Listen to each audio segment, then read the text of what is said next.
மீன்பிடி தடைக்காலம். இந்த மீன்பிடி தடைக்காலம் இன்று ஆரம்பிக்கப்படுகிறது.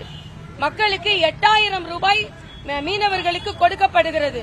இது அக்டோபர் மாதம் வேண்டும். இந்த தடைக்காலம் அக்டோபர் மாதமாக இருக்க வேண்டும் என்று மீனவர்கள் ரொம்ப நாளாக கோரிக்கை வைக்கிறார்கள். விஞ்ஞான பூர்வமாக எப்பொழுது தடை விதிக்க வேண்டும் என்பதை ஆராய்ந்து அதற்கு ஏற்றாற்போல் அவர்களுக்கு உதவ வேண்டும். இன்னொன்று 8000 ரூபாய் கொடுக்கிறீர்கள், 15000 ரூபாயாக மாற்ற வேண்டும். இன்றைக்கு இருக்கிற விலைவாசி ஏற்றத்தினால் கொஞ்சம் பேசாம இருங்க. விலைவாசி ஏற்றத்தினால் இன்னைக்கு நீங்க பாத்தீங்கன்னா மீனவ சகோதரர்கள் மிகவும் கவலை அடைந்து இருக்கிறார்கள். காசிமேடு துறைமுகத்துல அவர்களுக்கான ஸ்வைப் கார்டு வேலை செய்யாம 1 மாசமா இருக்குது. ஆக மீனவர்கள் நலனை நீங்கள் எப்படி பாதுகாக்கிறீர்கள்? ஆனால் அதே நேரத்தில் மரியாதைக்குரிய பாரத பிரதமர் அவர்கள் மீனவர்கள் நலன் பாதுகாக்கப்பட வேண்டும் என்பதில் உறுதியாக இருக்கிறார்கள். இன்றைய காலகட்டத்தில் பாரதிய ஜனதா கட்சி இன்னைக்கு முதலமைச்சர் துணைவேந்தர்களின் மாநாடை நடத்துகிறேன் என்று சொல்கிறார். ஒன்றை மட்டும் முதலமைச்சர் நன்றாக புரிந்து கொள்ள வேண்டும். இதற்கு முன்னால் அரசியல் சாயம் உள்ளவர்களை நீங்கள் துணைவேந்தர்களாக நியமித்தீர்கள்.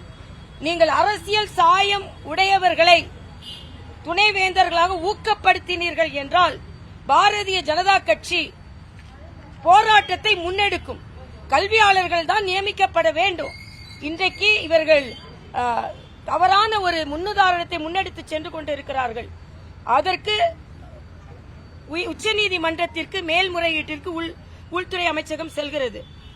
ஆனால் இன்றைய காலகட்டத்தில் எதையும் அரசியலாக்கித்தான் உங்களுக்கு பழக்கம். மாணவர்களை ஒழுங்காக படிக்க விடுங்கள், நல்ல திட்டங்களை நீங்கள் பின்பற்ற விடுங்கள் என்பதைத்தான் நாம் கேட்டுக்கொள்கிறோம். இன்றைய காலகட்டத்தில் பாரதிய ஜனதா கட்சி இன்னைக்கு மரியாதைக்குரிய பாரத பிரதமர் அழகாக பத்திரிகையில் சொல்லி இருக்கிறார். பட்டியலின மக்களுக்கு முத்ரா கடன் வங்கியில் 1/3 பங்கு கொடுக்கப்பட்டிருக்கிறது.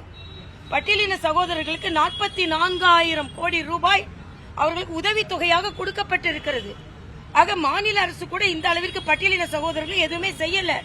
பட்டியலின சகோதரர்களின் ஹாஸ்டல்ல போய் பாருங்க. தமிழ்நாட்டில் விடுதிகள் எவ்வளவு மோசமாக இருந்து கொண்டிருக்கிறது. ஆக முதலில் முதலமைச்சர் அவர்கள் தமிழக மக்களை பாருங்கள், அங்க பாரு இங்க பாருன்னு சொன்னீங்களே, பொன்முடி என்ன பேசினாரு? ஒரு அமைச்சர் என்றால் அத்தனை மக்களுக்கும் பிரதிநிதி. அவர் மக்களுக்கு பிரதிநிதினா, தமிழக மக்களுக்கு பிரதிநிதினா அவர் தமிழக பெண்களுக்கும் பிரதிநிதி.